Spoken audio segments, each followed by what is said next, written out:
Este es El Reto del Día, un espacio de crecimiento y edificación.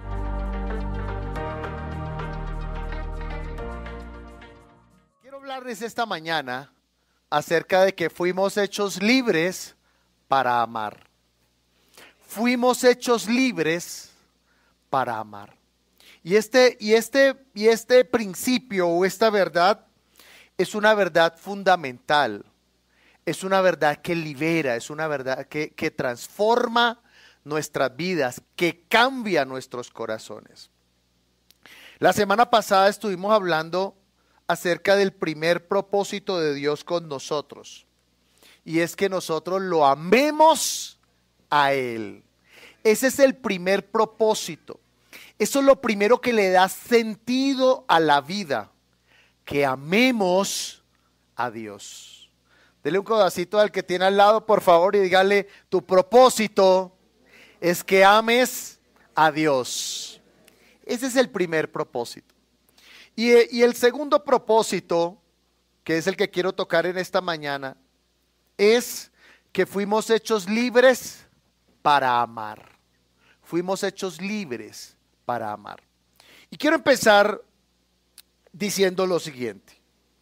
Resulta que nosotros, los seres humanos, somos seres espirituales y somos seres sociales.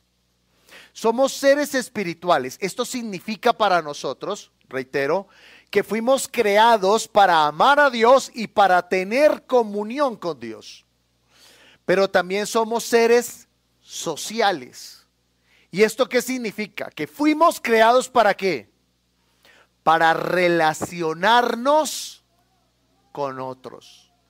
Nunca ha sido el propósito de Dios que las personas se aíslen. Nunca ese es el propósito de Dios. Hablábamos en una ocasión que uno de los grandes errores que cometió la iglesia en la historia fue enclaustrarse. Fue crear claustros, conventos, etcétera, lejos de los demás. Eso ha sido uno de los grandes errores históricos de la iglesia. Porque el plan de Dios no es que nosotros nos aislemos. Yo entiendo que fue un sentir de la iglesia como queremos apartarnos del mundo para estar con Dios. Pero no fue la idea del Señor. ¿Cuál fue la idea del Señor? La idea del Señor fue: ustedes van a estar en el mundo, ustedes yo no los puedo quitar del mundo, pero sí los puedo guardar del mal. Entonces el propósito de Dios no es que te aísles, dígale que tiene a su lado, el propósito de Dios no es que te aísles, sino que mejores tus relaciones. Dele un codacito y dígale, mejora tus relaciones. Ese es el sentido de la vida cristiana. De hecho, escuche, ese es el significado de la cruz. La cruz, ¿sabe qué significa la cruz? Significa reconciliación. Diga conmigo, reconciliación.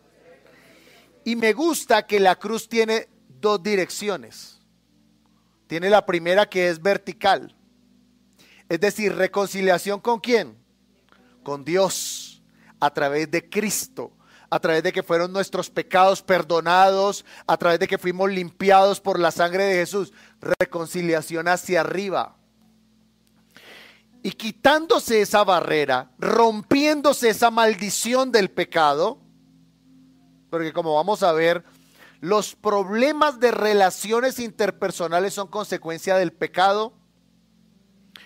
Rota esa maldición, roto ese conflicto, quitada esa barrera, entonces viene el sentido horizontal, que es ¿qué?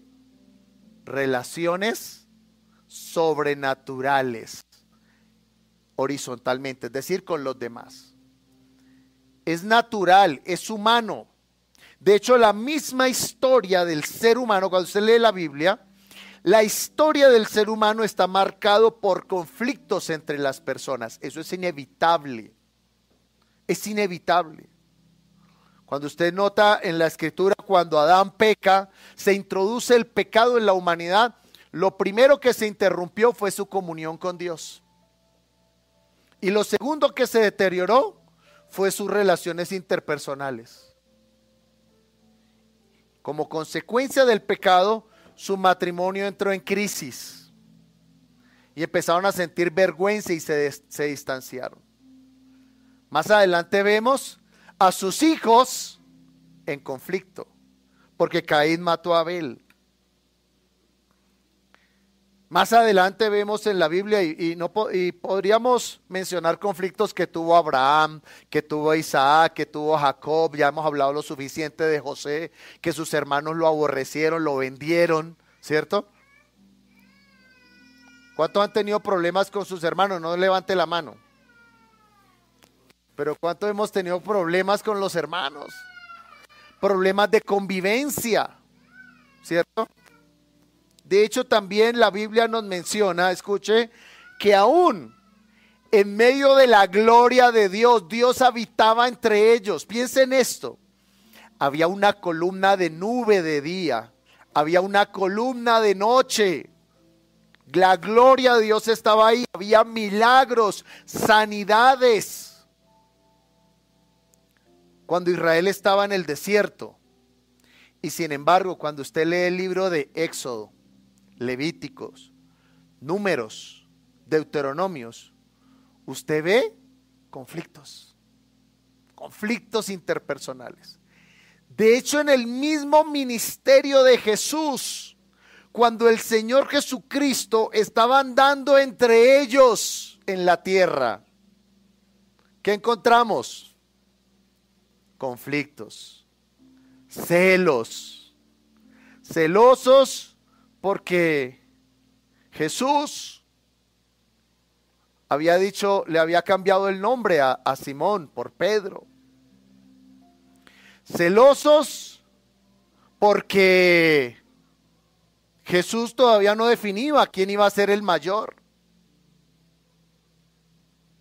Había unos conflictos allí.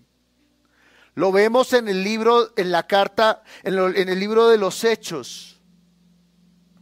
Cuando la Escritura nos enseña que hubo murmuración en la iglesia, y lo enseña la misma Escritura, que una de las últimas cosas que sucederá antes de la renovación de todas las cosas va a ser un conflicto bélico.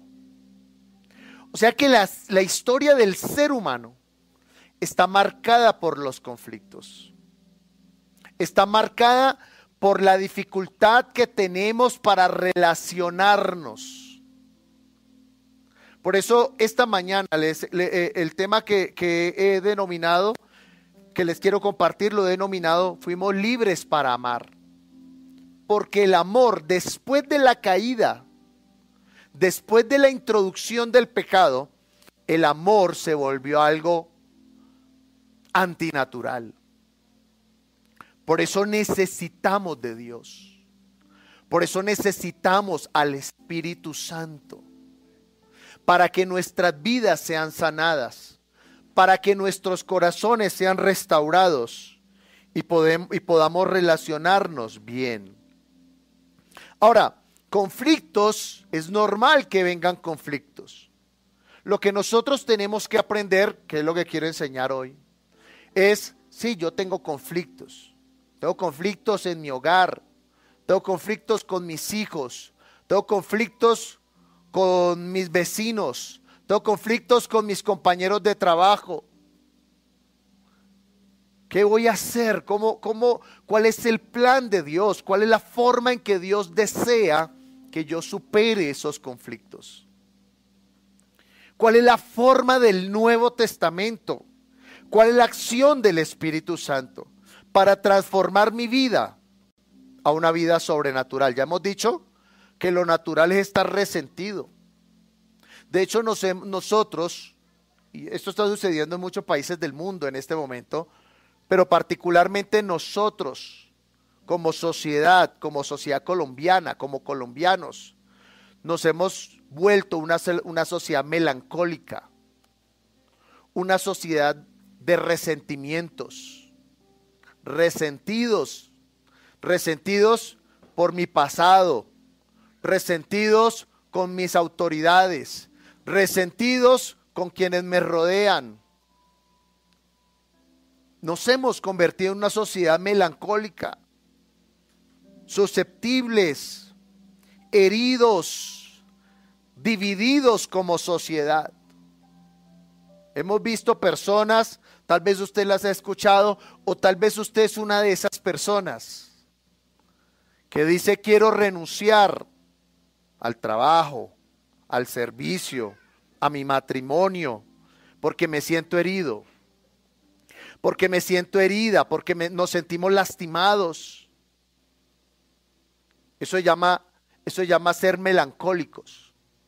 Nos hemos vuelto melancólicos, demasiado melancólicos. Y entonces, en medio de esa melancolía, se vuelve más fuerte una herida que el amor de Dios. Se vuelve más fuerte un resentimiento que la capacidad que da el Espíritu Santo de perdonar, que la capacidad que da el Espíritu Santo de restaurar. Recuerde, la cruz no tiene una sola dirección. La cruz tiene dos direcciones, que significa reconciliación. La cruz significa reconciliación. Reconciliación en sentido vertical con Dios y en sentido horizontal con los demás. Y esa es la parte donde ustedes dicen amén.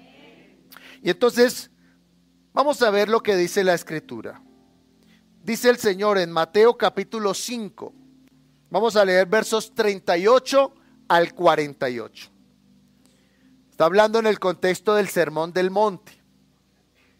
Dice: oísteis que fue dicho, ojo por ojo y diente por diente. Pero yo os digo, dice el Señor, no resistáis al que es malo. Antes, a cualquiera que te hiera en la mejilla derecha, vuélvele también la otra. ¿No les gustó mucho eso? ¿Sí les gustó o no les gustó? Y al que quiera ponerte en pleito y quitarte la túnica, déjale también la capa. Y a cualquiera que te obligue a llevar la carga por una milla, ve con él 2. Al que te pida ¿qué? Dale. Y al que quiera tomar de ti prestado, no se lo rehuses. Oísteis que fue dicho: amarás a tu prójimo y aborrecerás a tu enemigo. Amén. ¿Cierto? Dice: pero yo os digo, dice el Señor, amad a vuestros enemigos, bendecid a los que os maldicen, haced bien a los que os aborrecen y orad por los que os ultrajan y os persiguen, para que seáis hijos de vuestro Padre que está en los cielos, que hace salir su sol sobre malos y buenos, y que hace llover sobre justos e injustos.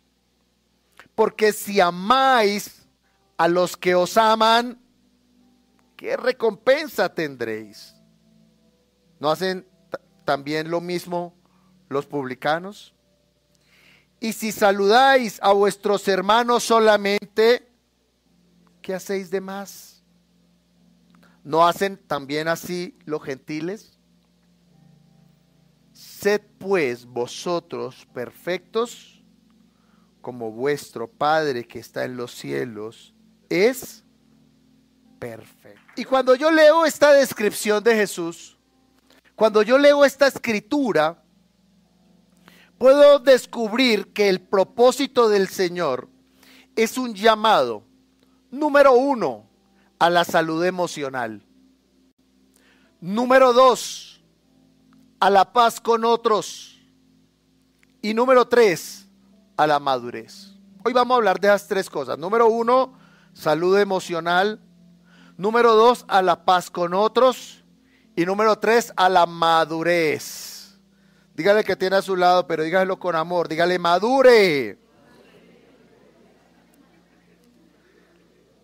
Y por eso necesitamos al Espíritu Santo. Mire, ¿Sabe qué es interesante? Reitero, digamos, es como nosotros como sociedad. Nuestra sociedad es una sociedad herida. De hecho, nosotros como sociedad somos una sociedad acomplejada. Hace algunos años, uno de los grandes genetistas colombianos escribía un libro que se llamaba ¿Por qué somos así?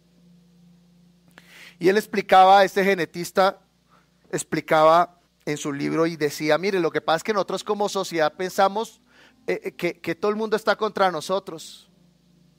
Entonces fíjese, uno pierde un partido y la culpa es ¿de quién? El árbitro. No, es que el árbitro siempre, porque era que los árbitros siempre, mire, la final de la Copa América, Argentina-Colombia, y todavía los colombianos, ¿qué estamos diciendo?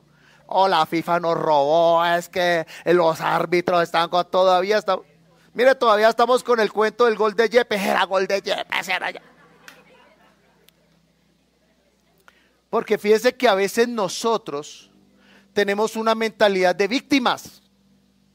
Tenemos mentalidad de víctimas. Cuando hay un conflicto matrimonial, casi siempre vamos a buscar consejería o hablar con alguien y siempre la culpa es ¿de quién? Del otro. Siempre la culpa es del otro. No, es que ese hombre. Y el pastor empieza, ese hombre no quiso hacerte daño.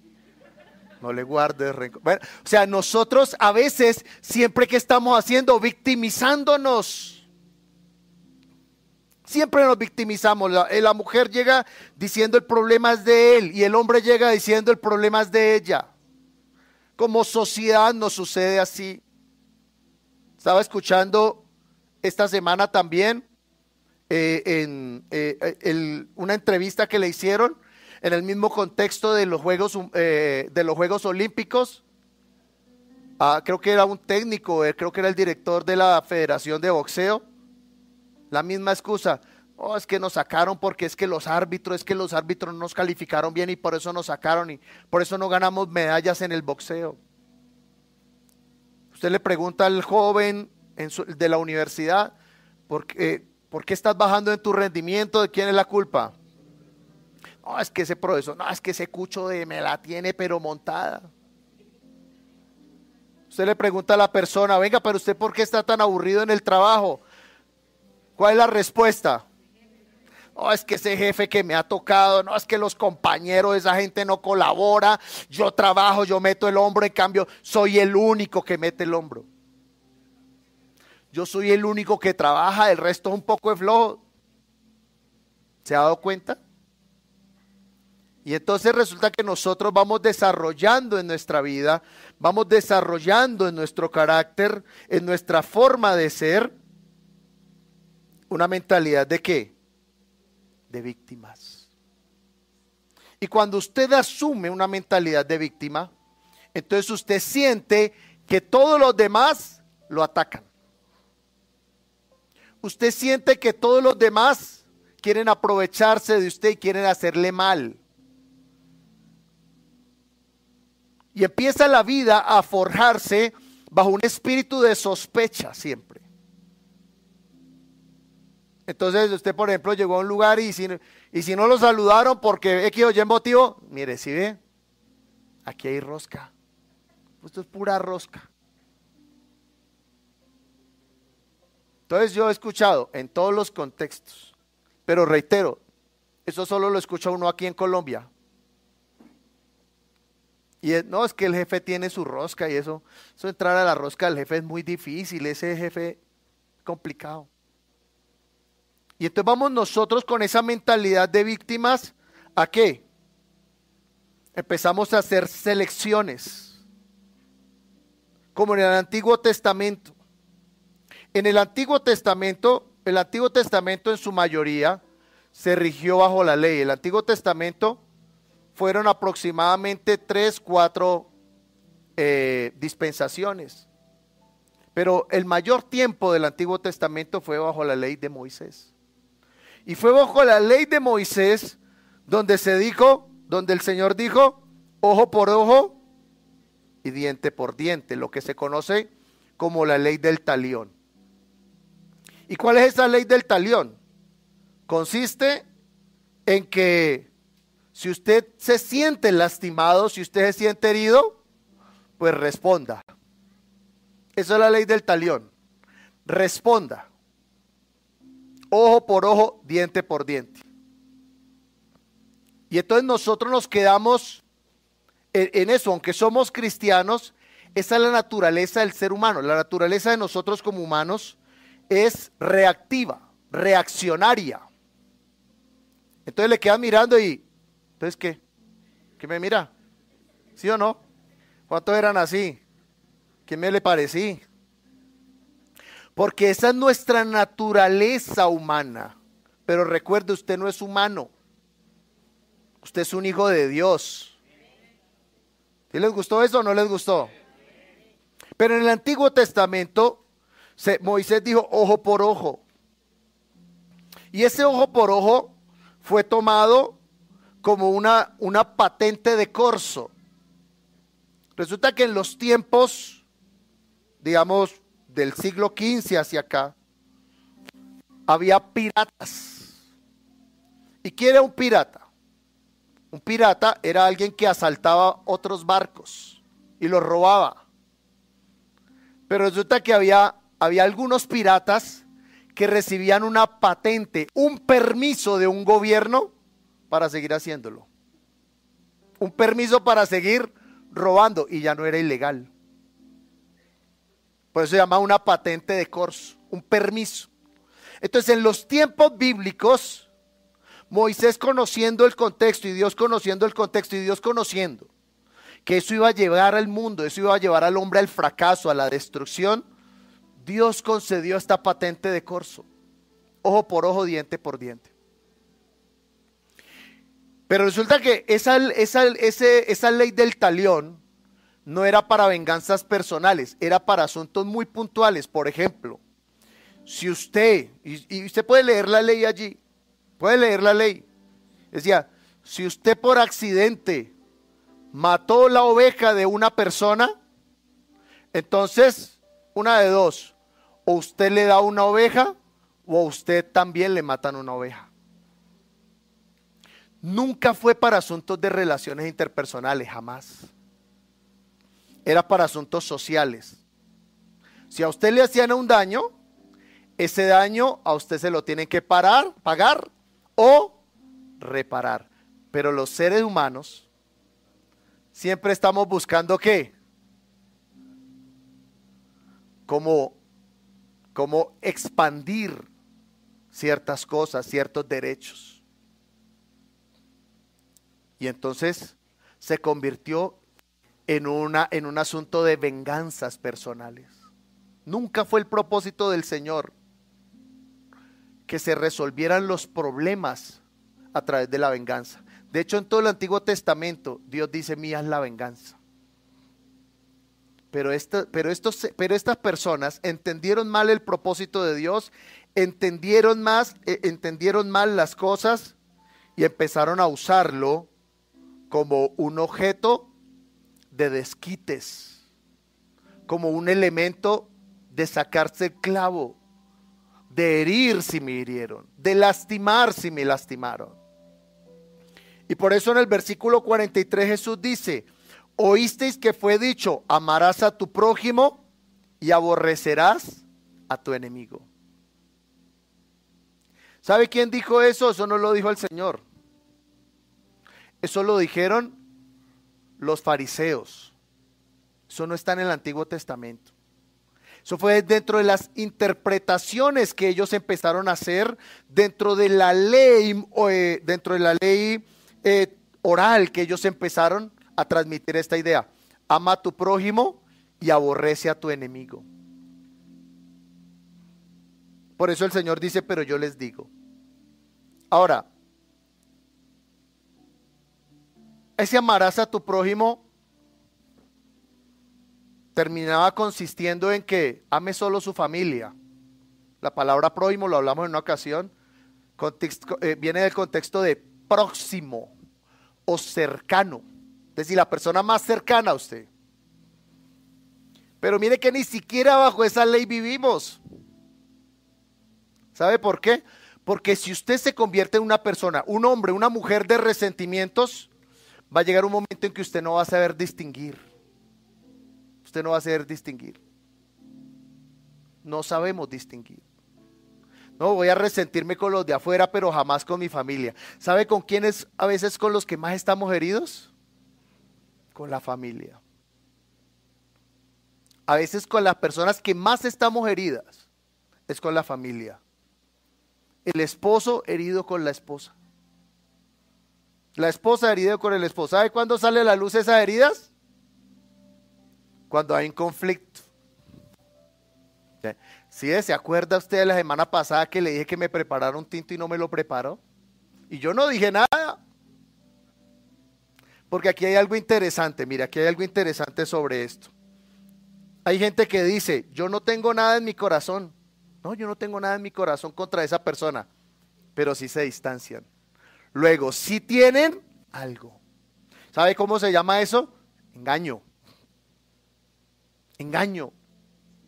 Hay gente que está engañada bajo el rencor, el resentimiento. No, pero yo no tengo nada en mi corazón. Le he pedido al Señor, Señor, no permitas que yo me cargue. Eso es un engaño, eso es una mentira. Porque si usted se distancia, ¿eso qué significa?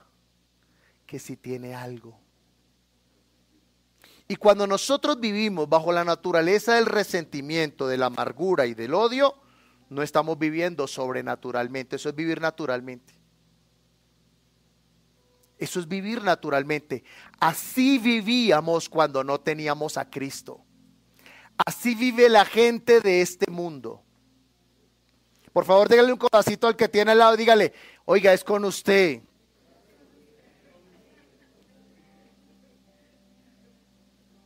Nos hemos convertido en una sociedad de resentimientos, tal y como la sociedad que encontró el Señor Jesucristo hace casi 2000 años. Una sociedad de gente resentida, de gente amargada. He visto hijos resentidos con sus padres. He visto padres resentidos con sus hijos. He visto esposos resentidos. Y por eso es triste, como le comentaba en una ocasión. Es triste, pero es la sociedad en la que vivimos. Que hay gente que está esperando, que espera a que su papá, su mamá, su hijo, su hermano, lo que sea, esté al borde de la muerte. Tenemos que esperar hasta que esté al borde de la muerte para decirle, perdóname. ¿Por qué tenemos que esperar? Y he visto personas con culpa porque un ser querido se fue y no pudieron ponerse en paz. Pero eso era lo que era el Antiguo Testamento. El Señor dice, ustedes oyeron que les dijeron, ame a su prójimo y aborrezca a su enemigo. Pero a veces pareciera que ya no sabemos distinguir quién es el prójimo. Pareciera que a veces no supiéramos distinguir quién es el prójimo. He visto hermanos, hermanas, no vinieron hoy a la iglesia, peleando. ¿Usted por qué me puso ese pantalón? Ese pantalón era nuevo. ¿Por qué me puso la blusa sin permiso? Los tenis. Dándole más valor a las cosas que a las personas. Esa fue la sociedad que encontró el Señor Jesús.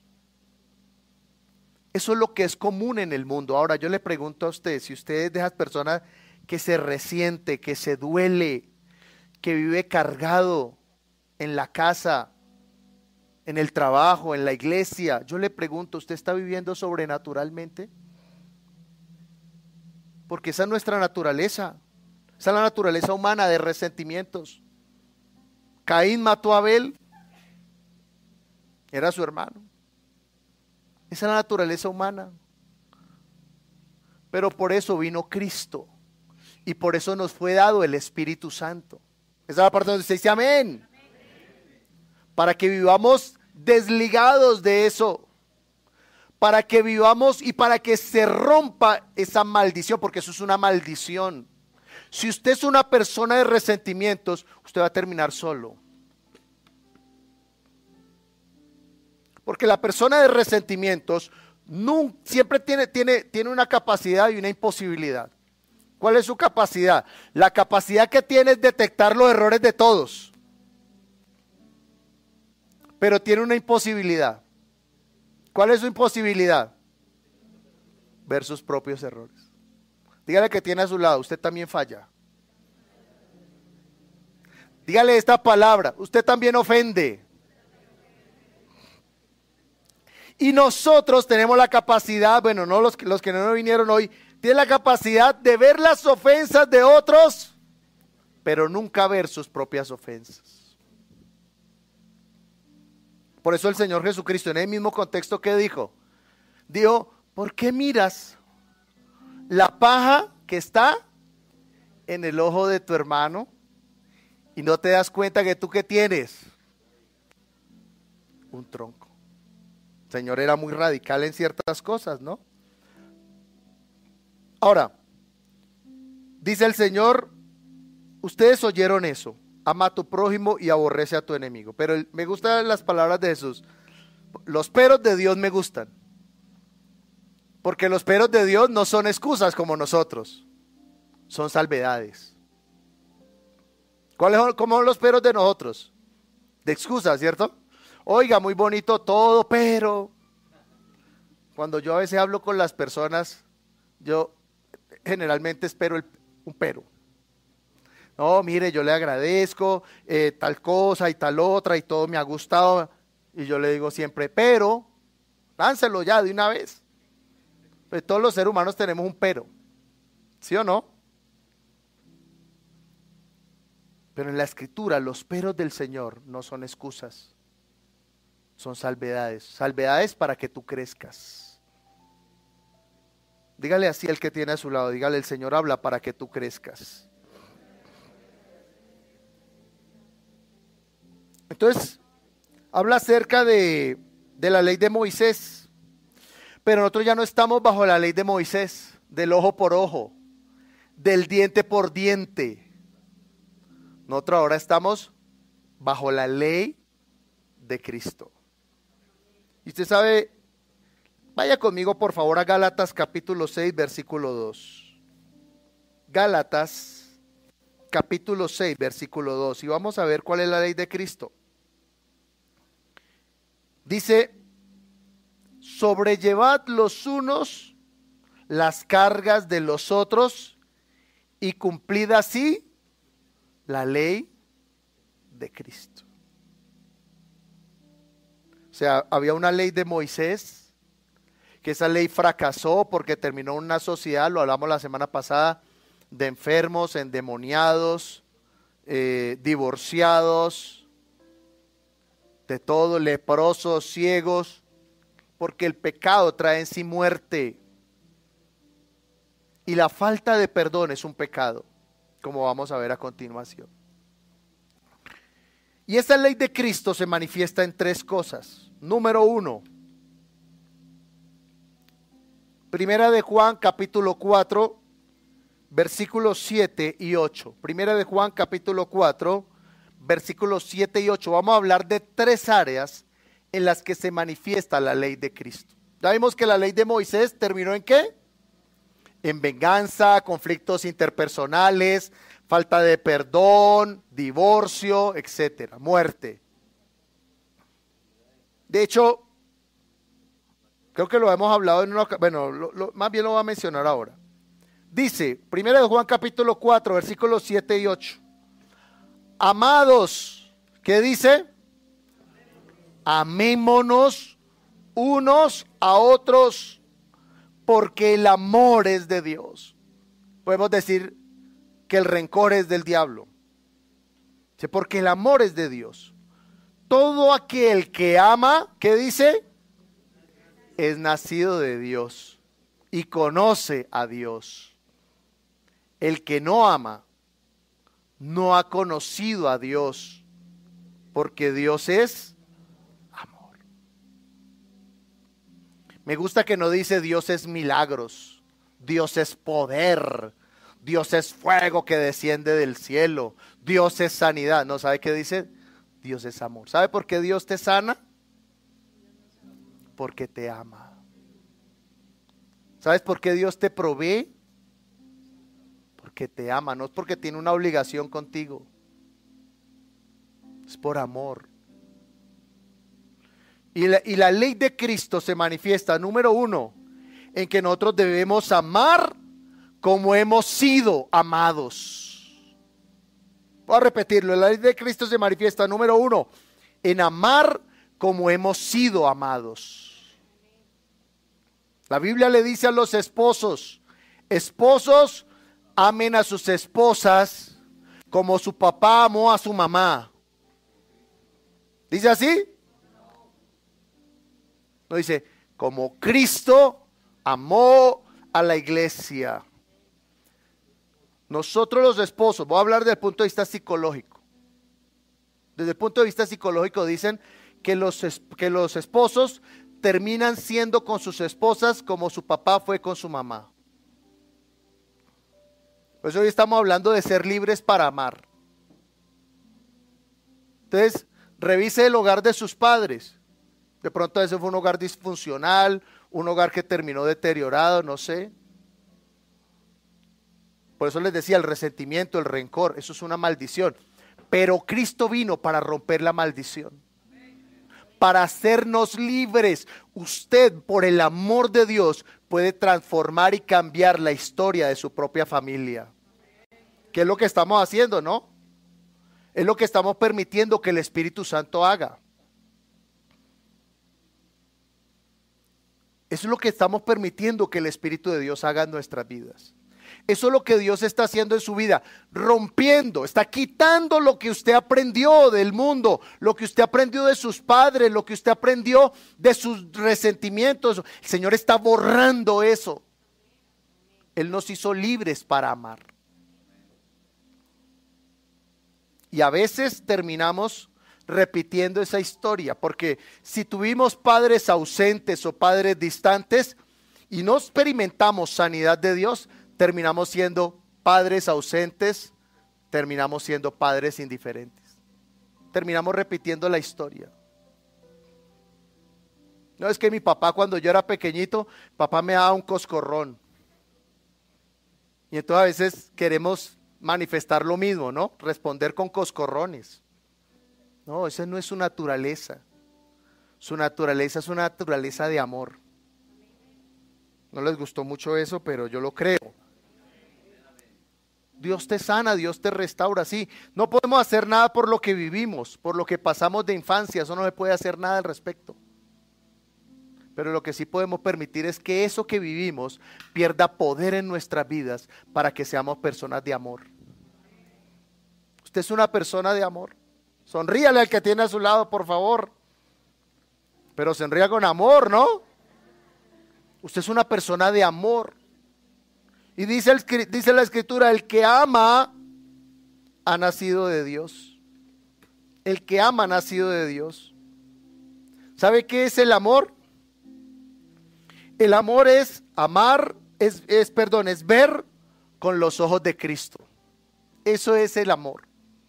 Ver a los demás como el Señor los ve. Como el Señor los ve. A veces uno ve a una persona levantando las manos así, Señor, te adoro, gracias Señor, y empieza, mire qué tal, haciéndole morcillas al diablo ahí, hipócrita. Porque nosotros a veces vemos a la gente a la luz de ¿qué? De nuestros resentimientos, a la luz de nuestras heridas, y no a la luz de Cristo. Tenemos que aprender a ver a la gente como Cristo los ve. Esa es la tarea que tenemos nosotros.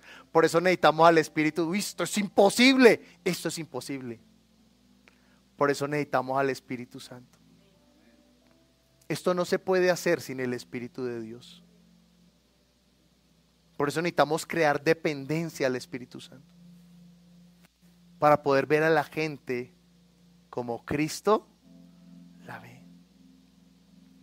Ahora, ¿qué es también la ley de Cristo? Perdonar como fuimos perdonados. ¿Cuántos aquí fueron perdonados? Amén. Entonces, perdonar como fuimos perdonados. Vamos a Colosenses capítulo 3, versículos 13 y 14. Escuche lo que dice. Colosenses 3, versículos 13 y 14. Dice: soportándoos unos a otros y perdonándoos unos a otros si alguno tuviere queja contra otro. De la manera que Cristo os perdonó, así también hacedlo vosotros. Y sobre todas estas cosas, vestidos de amor, que es el vínculo perfecto. La ley de Cristo es, número 1, ame como Dios le ama. Y número 2, perdone como Dios le ha perdonado. Hay gente que dice esto, cristianos, lo he escuchado, no vinieron hoy a la iglesia, pero dicen, no, ese lo mastico, pero no lo paso, aleluya.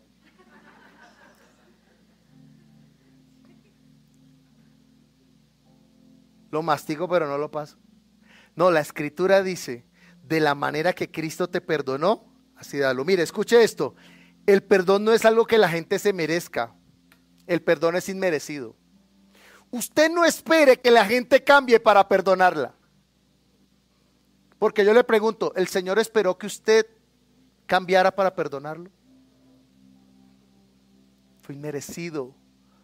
¿Cuántos merecíamos el perdón? ¿Cuántos merecíamos el perdón? Ninguno. Pero Él nos perdonó.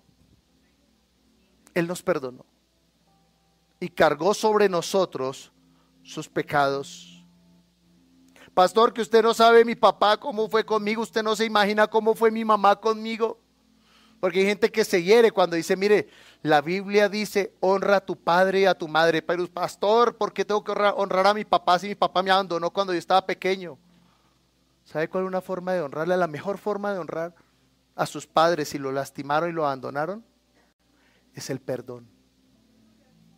La mejor forma de honrarlo, perdonándolo. Porque si usted perdona, puede dar. ¿Por qué le tengo que dar si Él no me dio cuando yo estaba pequeño? La mejor forma de honrar es con el perdón. El amor es incondicional. Uno no puede esperar a que la gente cambie para perdonarla, ¿no? Perdónenlo. Recuerdo esa historia de el hombre que le debía creo que era unos denarios. Y cuando vino el dueño que representa al Señor, le dijo, págame la deuda, no tengo cómo pagarte. Perdón, eran unos talentos, debía mucho dinero. ¿Y qué dijo el rey? Te perdono tu deuda. Pero este hombre salió, fue y ¿qué hizo? Cogió y empezó a encuellar al que le debía. Págueme, no tengo cómo pagarme, no tengo cómo pagarte. No me importa, y lo envió a la cárcel. Eso representa a Dios y nos representa a nosotros. Que nosotros a veces queremos que el Señor perdone la multitud de nuestros pecados, pero nos cuesta perdonar las pequeñas cosas de la gente. En mi experiencia entre cristianos, ¿no? Entre cristianos, yo me he dado cuenta que la mayoría de resentimientos son por bobadas, por cosas pequeñas, No es porque me mató a mi mamá, me mató a mi papá. Yo he visto casos de gente en Cristo. No los he visto en Colombia. Tal vez los haya, pero no lo he visto en Colombia. En una ocasión vi un video en el África de un hombre que abrazó a la persona y perdonó a la persona que le había matado a toda su familia. Y lo perdonó. Y lo abrazó y lloró con él. Y si nosotros nos resentimos, mis hermanos, porque no me saludaron, bueno, no ustedes, los que no vinieron hoy. ¿Usted imagina cómo reaccionaríamos si nos mataran un ser querido? Dice, de la manera que Cristo os perdonó, así también hacedlo vosotros. Ahora, me gusta esta palabra, dice, soportándoos unos a otros. Soportándoos. Y la gente confunde soportar con aguantar. El versículo no dice aguantándoos unos a otros, no dice eso. Dice soportando. ¿Sabe qué significa la palabra soportar? Dar apoyo. Dar apoyo. Por eso cuando usted llama a un call center o lo que sea, usted está llamando ¿a qué? ¿A aguante técnico? ¿O sea, qué está llamando? A soporte técnico. Usted está buscando ayuda. Usted está buscando apoyo. El versículo cuando dice sopórtense unos a otros, ¿sabe qué está diciendo? Apóyense. ¿Y sabe qué significa apoyarse? Significa ver más allá de la ofensa. Cuando usted saluda, oye, buenos días ¿de qué?